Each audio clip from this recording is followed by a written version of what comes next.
Si vous regardez régulièrement des vidéos de créateurs de contenu sur la finance sur YouTube, vous avez déjà entendu parler d'ETF sur l'or, d'ETF sur l'argent ou d'ETF sur toute autre matière première. Et ben en fait, ce qu'on va voir dans cette vidéo, c'est qu'en fait, un ETF sur l'or ou un ETF sur l'argent, en tout cas en Europe, ça n'existe pas.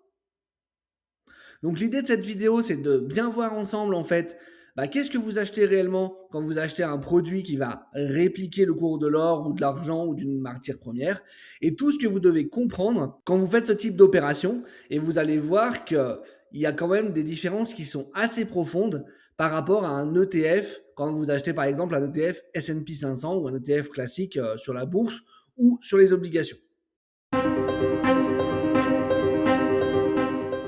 Donc comme d'habitude, avant de rentrer dans le vif du sujet, je vous rappelle que cette vidéo ne représente en aucun cas un conseil en investissement financier, que vous êtes seul décisionnaire de vos décisions d'investissement et qu'investir comporte un risque partiel ou total de perte du capital. Donc, comme je vous ai dit en introduction, aujourd'hui, en fait, on a tendance à tout nommer par le terme ETF, que ce soit donc des produits qui répliquent le cours de l'or, de l'argent ou de n'importe quelle matière première, ou même des crypto-monnaies. Alors qu'en fait, ça n'existe pas en Europe, hein. La législation ne permet pas qu'un ETF puisse répliquer qu'un seul produit, hein, pour faire très simple. Donc, ce n'est pas possible d'avoir un ETF sur l'or ou un ETF sur l'argent. Et en fait, il y a bien un produit qui regroupe les ETF et ses cousins qui sont les ETC et les ETN, c'est les ETP. Donc en fait, s'il y a un terme que tout le monde devrait utiliser, ce serait le terme ETP, mais malheureusement, ce n'est pas le cas. On utilise tous le terme ETF et c'est un abus de langage. Donc en fait, l'ETP, ça veut signifier Exchange Traded Product et c'est le nom de famille dont font partie en fait les ETF qui sont donc un Exchange Traded Fund, les ETC qui sont de Exchange Traded Commodities et les ETN qui sont des Exchange Traded Notes. Donc ce sont trois produits bien différents mais qui appartiennent tous à la famille des ETP. En fait, si vous voulez, pour faire un parallèle, c'est un petit peu comme les OPCVM, qui en fait est le nom de famille auquel appartiennent les FCP, les fonds communs de placement, et les SICAV, donc les sociétés d'investissement à capital variable. Toutes ces structures sont des OPCVM, donc des organismes de placement collectif en valeur mobilière. Donc c'est un petit peu la même chose en fait avec les ETP.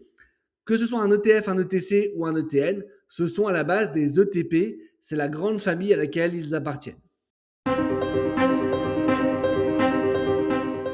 Donc, comme vous l'avez très certainement compris via le titre de la vidéo, l'idée en fait c'est de voir donc les différences entre les ETF et les ETC.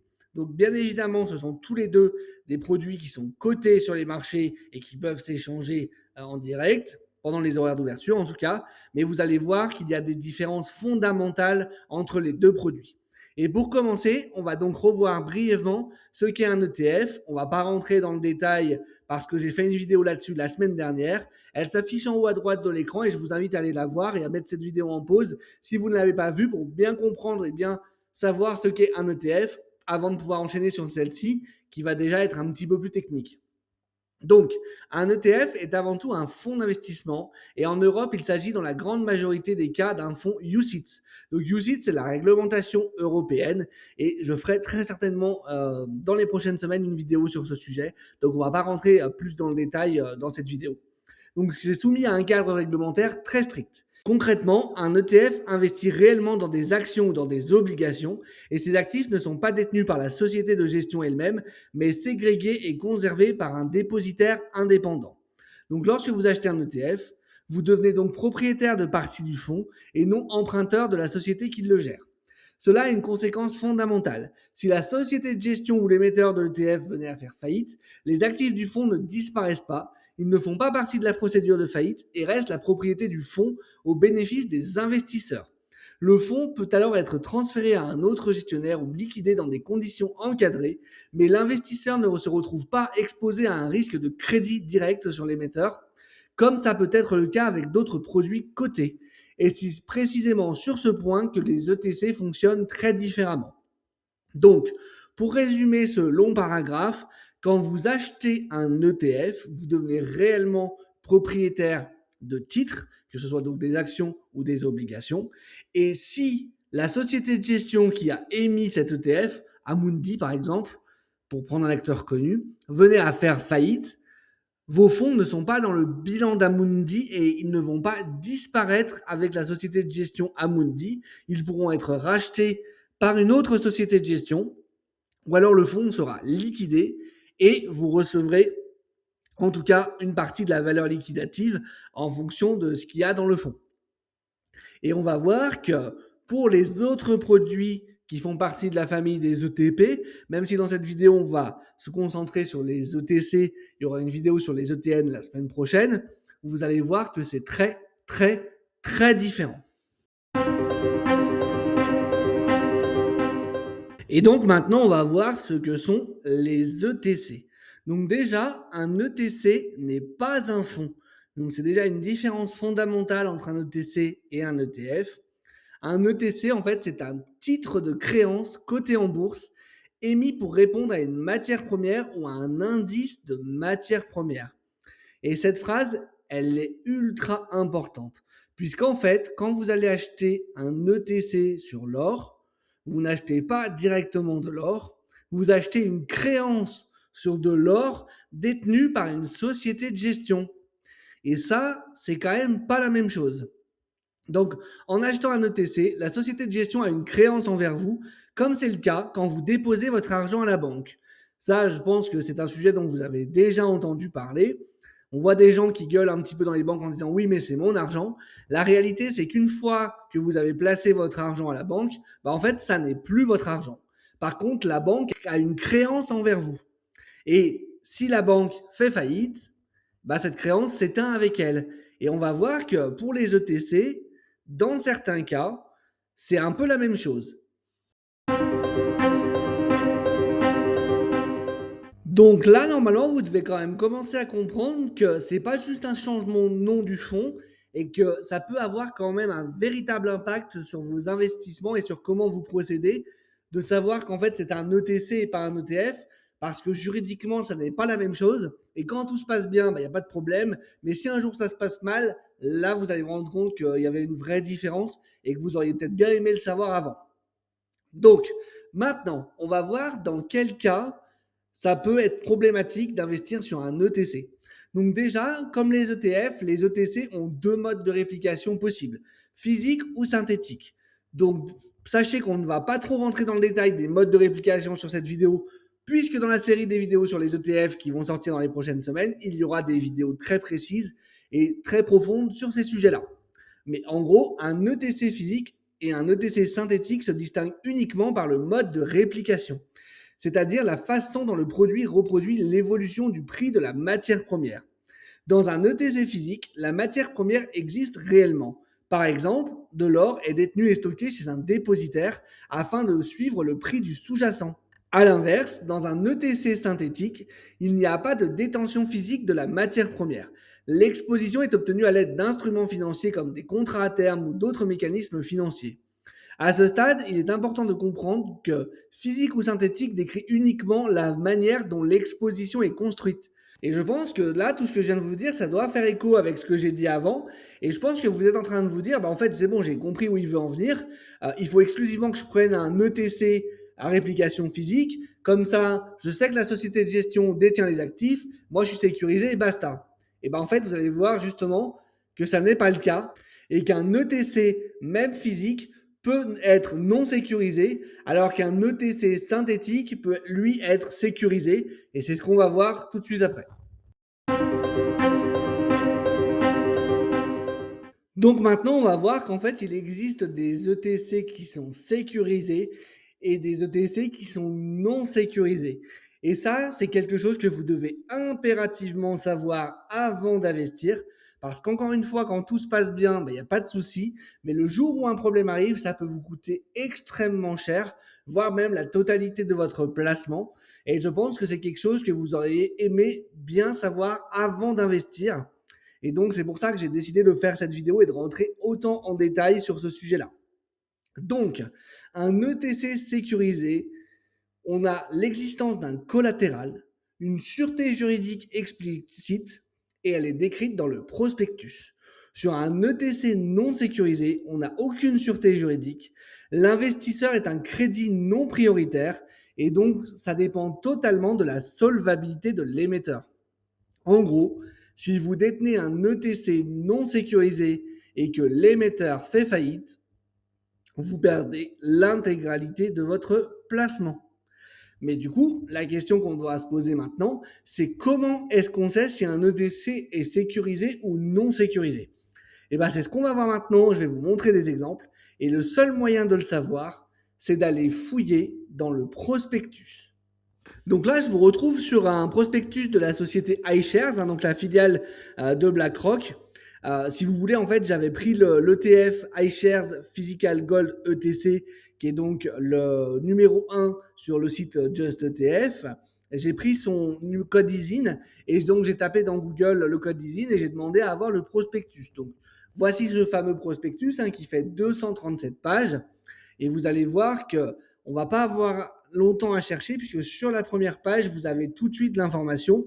Et ce que vous pouvez faire, c'est exactement ce que j'ai fait moi avant de tourner cette vidéo. Si vous voulez pas vous taper je ne sais quoi à chercher ou si vous ne savez même pas ce que vous cherchez, bah vous pouvez aussi le donner à manger à votre IA préféré et lui demander s'il s'agit d'un ETC qui est sécurisé ou d'un ETC non sécurisé. L'IA, elle va analyser les 237 pages en 10 secondes. Elle va aller trouver les termes juridiques qui sont adaptés pour pouvoir vous répondre de manière rapide et assez certaine. Donc là, on voit que j'ai une phrase qui est surlignée ici. Dès la première page, en fait, on a cette phrase qui nous fait tout de suite comprendre que ces produits sont bien des ETC qui sont sécurisés, puisque c'est marqué donc Securities constitute secured, undated and limited recourse obligation of the issuer and will be issued in series. Donc mon super accent anglais, vous avez rien compris. Donc je vais vous donner la traduction qui a été faite par ChatGPT. Donc en français, ça nous donne les titres constituent des obligations garanties. Donc à partir de là, vous pouvez vous arrêter. Vous savez que vous êtes sur un ETC sécurisé, sans échéance et à recours limité de l'émetteur et seront émis en série. Donc à partir du moment où c'est marqué que les titres constituent des obligations garanties, vous savez que vous êtes sur un ETC qui est sécurisé. Mais vous allez voir que ce n'est pas toujours le cas et je vais vous présenter un ETC non sécurisé. Donc là, à l'inverse, je vous présente donc un ETC non sécurisé. C'est un produit qui s'appelle Xetra Gold. Donc c'est un produit qui n'est pas commercialisable en France, mais qui existe quand même, hein, commercialisé en Allemagne, dans les Pays-Bas et ce genre de pays-là. Et donc on va voir dans ce document qu'est-ce qui nous permet de savoir qu'en fait ce produit n'est pas un ETC sécurisé. Et donc c'est ce passage-là que vous voyez en bleu à l'écran, où on voit déjà en première phrase, donc No beneficial ownership to gold. Vous n'êtes pas propriétaire de l'or. Donc en fait, dans ce paragraphe, il est clairement décrit qu'en fait, il n'y a aucun lien de propriété qui est établi. Si jamais vous achetez ce fonds, en fait, vous n'avez aucun droit de propriété sur l'or qui est détenu dans les coffres de la société qui sert de custodiane, de gardien pour ces produits-là. Et donc, vous êtes bien sur un produit qui est non sécurisé. Et donc, ça signifie que vous faites entièrement confiance à la société Xetra pour être encore en activité le jour où vous avez besoin de récupérer votre argent, qu'elle puisse être encore là pour rembourser cette créance qu'elle a envers vous. Et si jamais ce n'est plus le cas et que la société était amenée à disparaître, et bien là, malheureusement, c'est quelque chose qui sera très compliqué pour vous. Donc, ce que ça change concrètement, on en a déjà parlé un petit peu dans la vidéo, mais je veux encore prendre le temps de revenir dessus parce que c'est vraiment ce qui est le plus important à comprendre et ça peut vraiment avoir un véritable impact sur vos investissements en cas de méconnaissance de cette information. Donc, en gros, ce que ça change pour l'investisseur, c'est très simple. Si vous achetez un ETC qui est sécurisé, votre créance, elle est adossée à un collatéral juridiquement garanti. Par exemple, de l'or qui est stocké dans un coffre par la société de gestion. Donc, en cas de faillite de l'émetteur, vous avez un droit prioritaire sur ces actifs dans la limite prévue par la structure. Donc, le risque principal reste l'évolution du prix de cette matière première. À l'inverse, sur un ETC qui est non sécurisé, tu n'as aucune garantie juridique. Tu es un déficit non prioritaire et en cas de défaut de l'émetteur, tu peux perdre ton investissement même si le prix de la matière première a fortement monté. En fait, il faut bien comprendre que dans un cas, tu es prioritaire sur les actifs détenus, même en cas de faillite de la société de gestion. Et dans l'autre cas, tu es un créditeur non prioritaire et tu n'as aucun droit sur les actifs et tu récupéreras potentiellement des miettes à la fin s'il reste quelque chose. Et c'est pour ça que sur un ETC, le critère sécurisé ou non sécurisé est bien plus important que le critère réplication physique ou synthétique, puisqu'en fait, les deux prospectus que je vous ai présentés avant, les deux ETC étaient des ETC à réplication physique. Ça ne change rien. Le produit Xetra a de l'or dans ses coffres, ça, il n'y a pas de problème, puisqu'il est obligé d'en avoir pour que son produit réplique le cours de l'or, mais vous n'avez aucun droit sur cet or qui est détenu dans les coffres de la société. Et donc, si la société Xetra fait faillite, eh ben, c'est tant pis pour vous. Voilà, bah écoutez, on arrive à la fin de cette vidéo. Je trouve que c'était un sujet quand même très important à aborder. Et je suis assez surpris qu'en fait, on n'en entende quasiment pas parler. En tout cas, moi, j'en avais jamais entendu parler. N'hésitez pas à me dire en commentaire si vous aviez déjà eu des vidéos ou des créateurs de contenu qui parlaient de ce genre de choses. Mais pour ma part, et pourtant, je regarde quand même pas mal de vidéos sur YouTube, je n'ai jamais entendu parler de ça, alors que ça me paraît quand même extrêmement important. Voilà, en tout cas, j'espère que ça vous a plu. Si c'est le cas, n'hésitez pas, comme d'habitude, à commenter, liker, partager. N'hésitez pas également à vous abonner à la chaîne et pensez bien à activer la petite cloche pour ne pas manquer la sortie des prochaines vidéos. Et moi, j'espère justement vous retrouver sur une prochaine vidéo. Et je vous dis allez, ciao, à la prochaine!